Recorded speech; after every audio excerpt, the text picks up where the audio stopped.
Olá, vou ler e comentar hoje o artigo de título Oxigênio dissolvido na água, fator crítico para o sucesso da aquicultura, artigo que vai ser apresentado em duas partes. Vamos para a primeira parte. Este artigo é de autoria do Dr. Claude Boyd, professor emérito da Universidade de Auburn, no Alabama, Estados Unidos. Esse artigo foi publicado este ano na Global Seafood Alliance. Vamos dar uma olhada no sumário deste trabalho. Na primeira parte, após a introdução, falaremos sobre respiração aquática versus respiração terrestre. Na segunda parte, continuar, respiração aquática versus terrestre.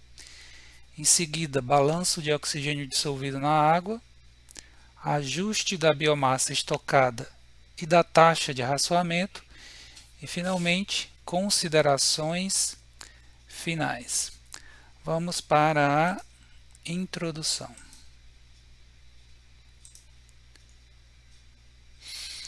Sistemas de criação de peixes e camarões baseados apenas na oferta de alimento natural não conseguem produzir mais de 500 kg de peixe ou camarão por hectare por ciclo.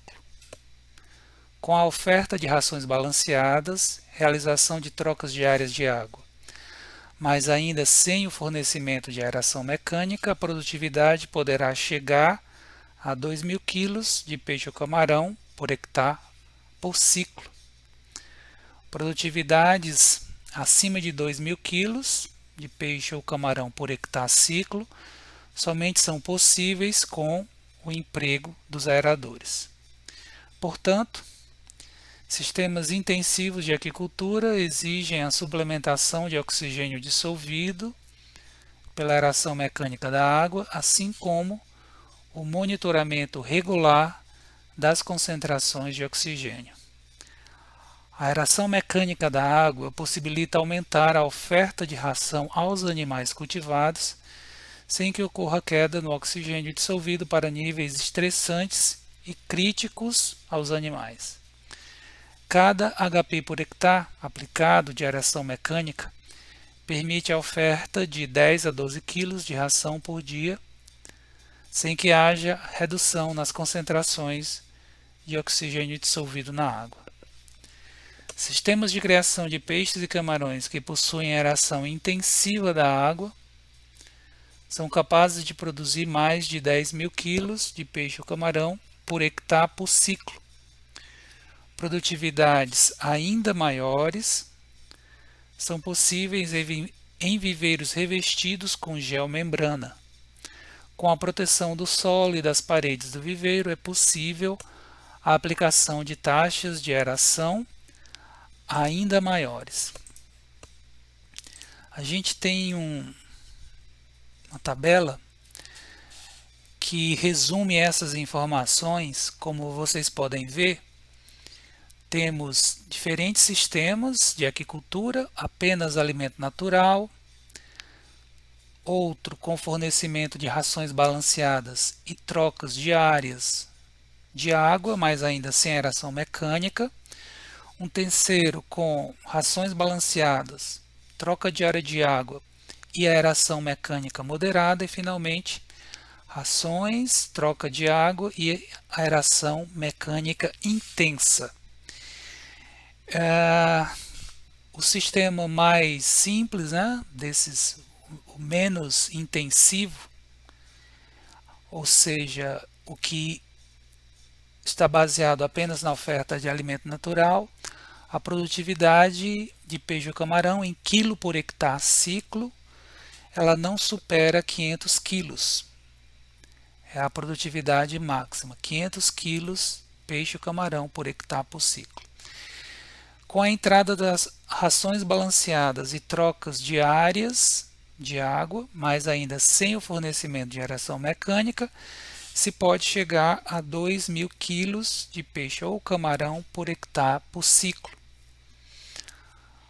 Se além da ração e das trocas diárias houver fornecimento de aeração mecânica mais de modo moderado, pode-se atingir aí 10.000 quilos de peixe ou camarão por hectare ciclo. Se essa aeração for intensificada, ultrapassa-se a marca de 10.000 quilos de peixe ou camarão por hectare ciclo. Essa aeração mecânica intensa, ela só é possível no caso dos viveiros escavados se houver o revestimento do piso e das paredes com geomembrana. Então está destacado ali a segunda linha, que chama a atenção que 2.000 quilos de peixe ou camarão por hectare por ciclo é o limite máximo de produção em aquicultura sem aeração mecânica. Produtividades acima desse nível, 2.000 quilos por hectare por ciclo, somente são possíveis com o fornecimento de aeração suplementar com a utilização de equipamentos de aeração. Vamos agora para o ponto 2. O ponto 2 ele trata respiração aquática versus respiração terrestre. A aquicultura é o setor de criação animal no qual a concentração de oxigênio do meio em que os animais vivem traz a maior preocupação aos produtores. As concentrações de oxigênio dissolvido na água são bem menores quando comparadas à concentração de oxigênio presente na atmosfera da Terra. Enquanto a atmosfera terrestre é um meio rico em oxigênio, a hidrosfera é pobre em oxigênio.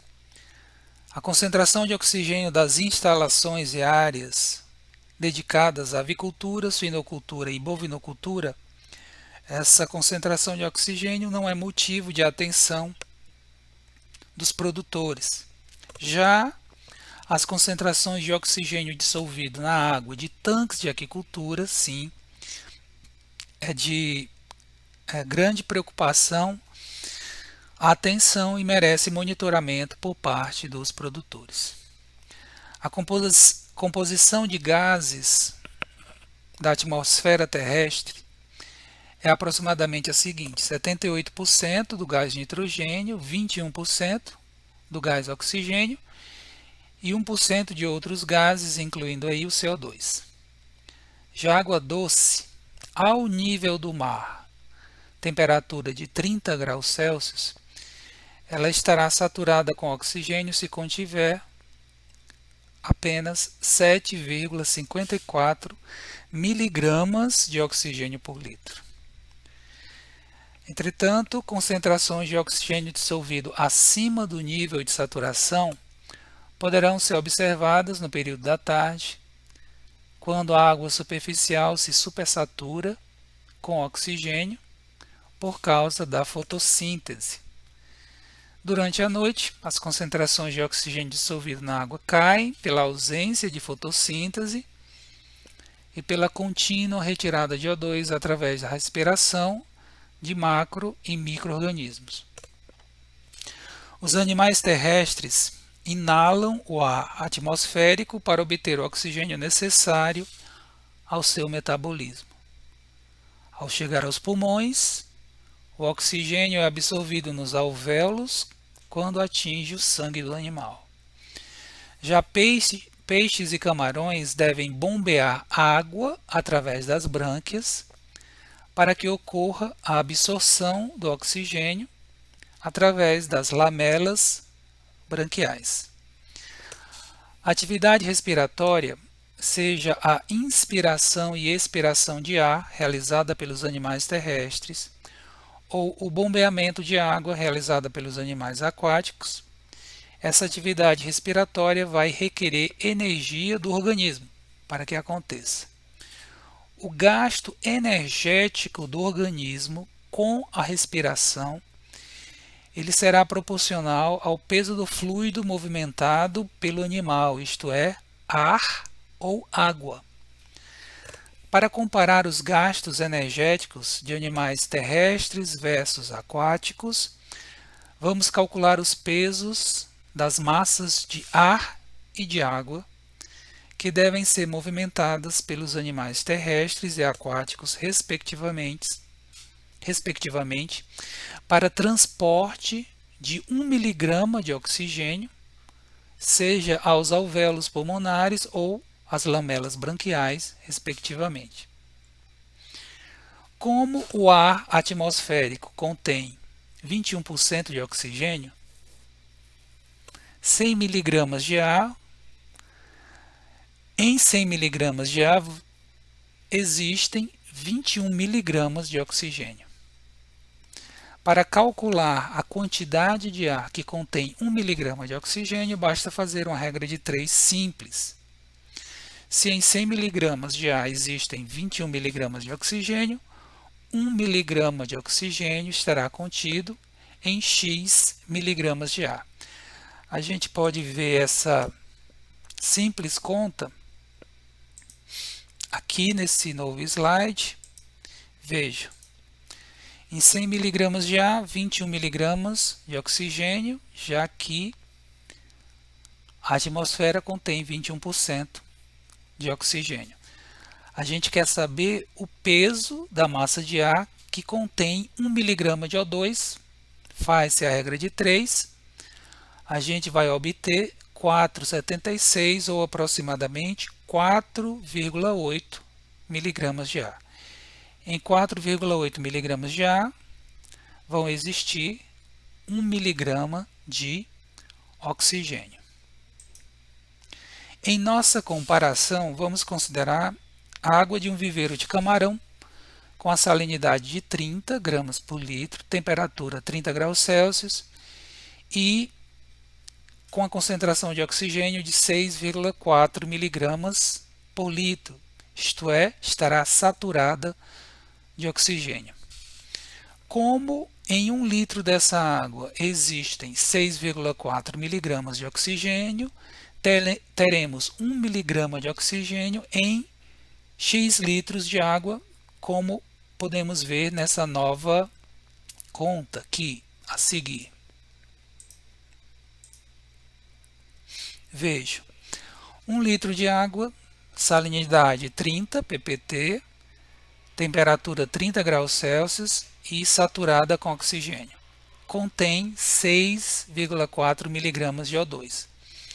Estamos interessados no volume de água que com essas características que contenha 1 miligrama.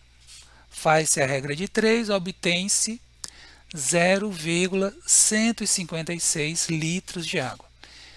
0,156 litros de água, salinidade 30 ppt, 30 graus Celsius e saturada com oxigênio, conterá 1 miligrama de oxigênio.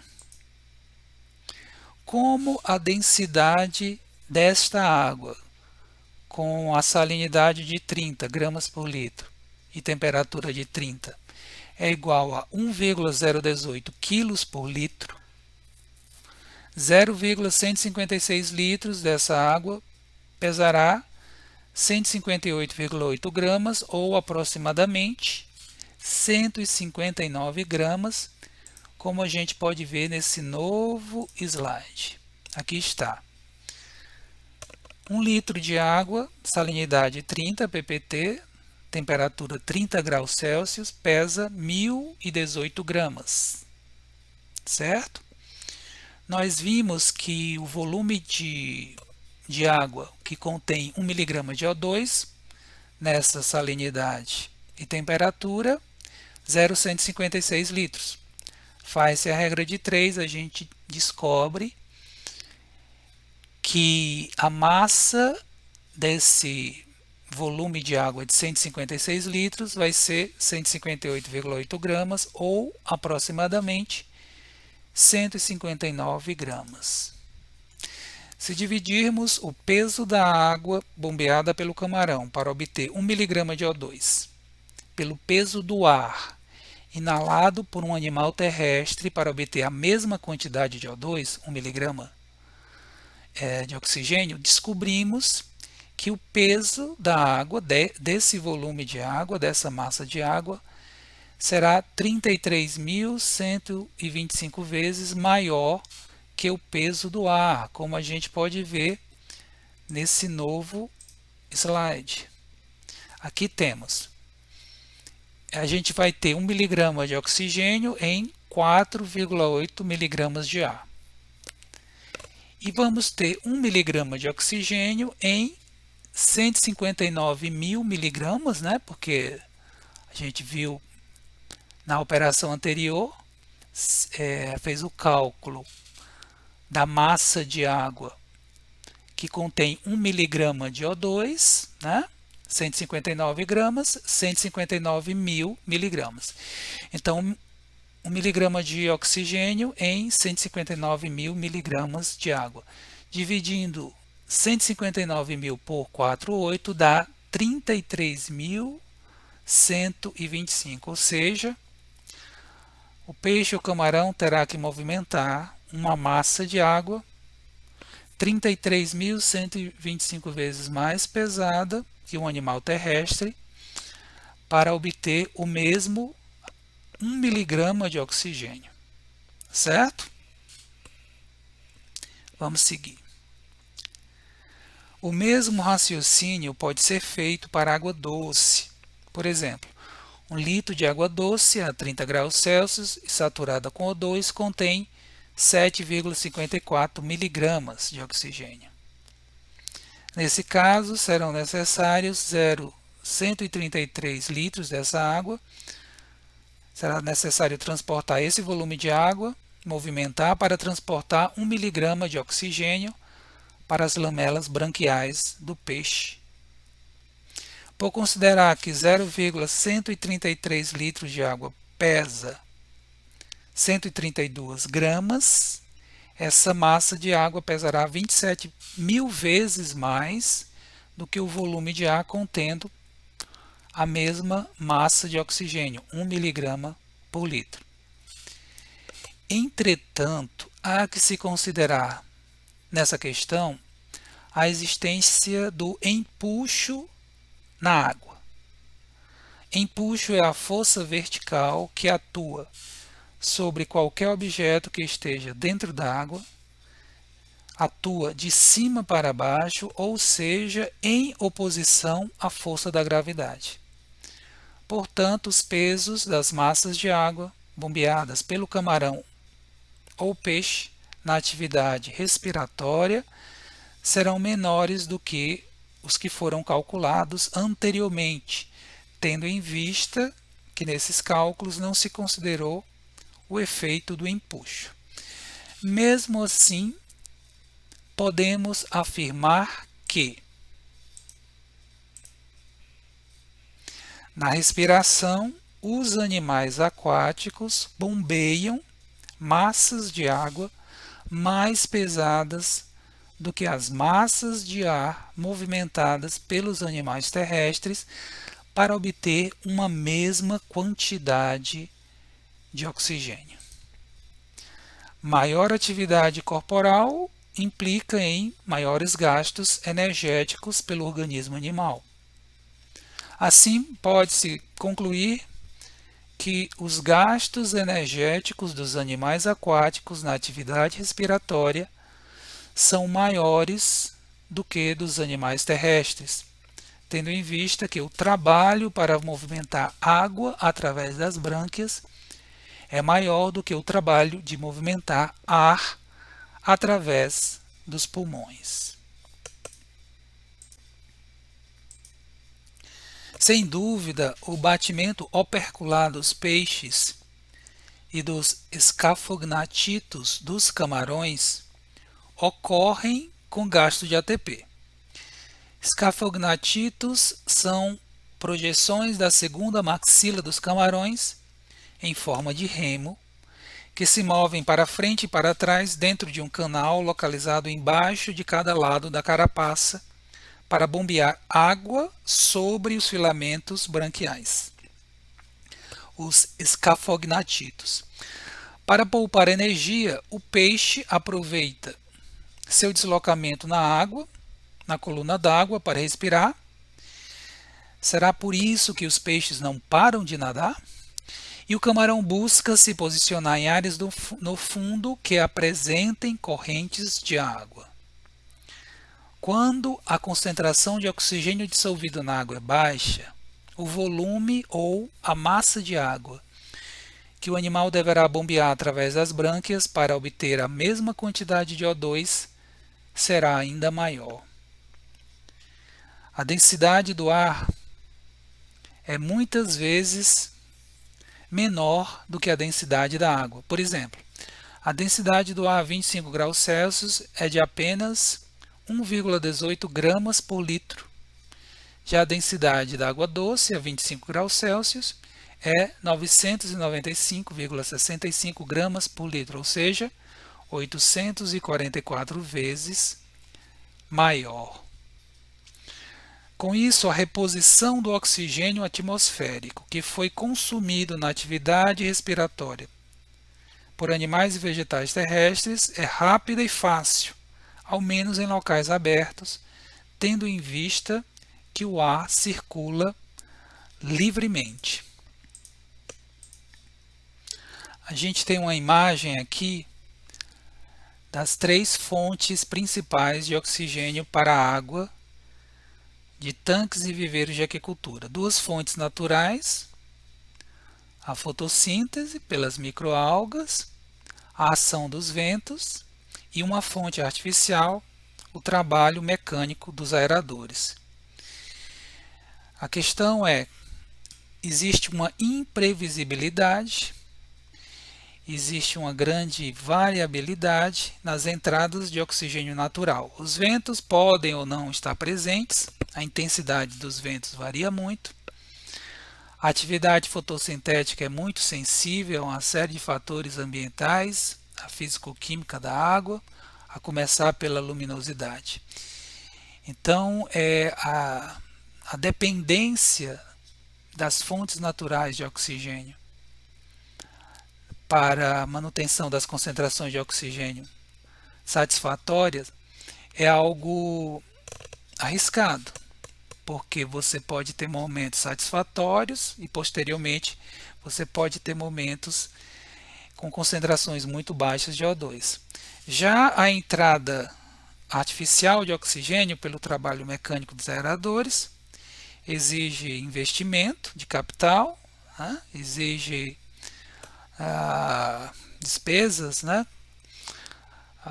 Pagamento de despesa com a operação, energia elétrica desses equipamentos, mas por outro lado, você tem uma fonte constante e regular de oxigênio para a água. Então aqui nós vamos dar uma parada, a gente vai concluir a primeira parte deste artigo exatamente aqui nesse ponto, certo? Então até já, a gente retorna com a segunda parte.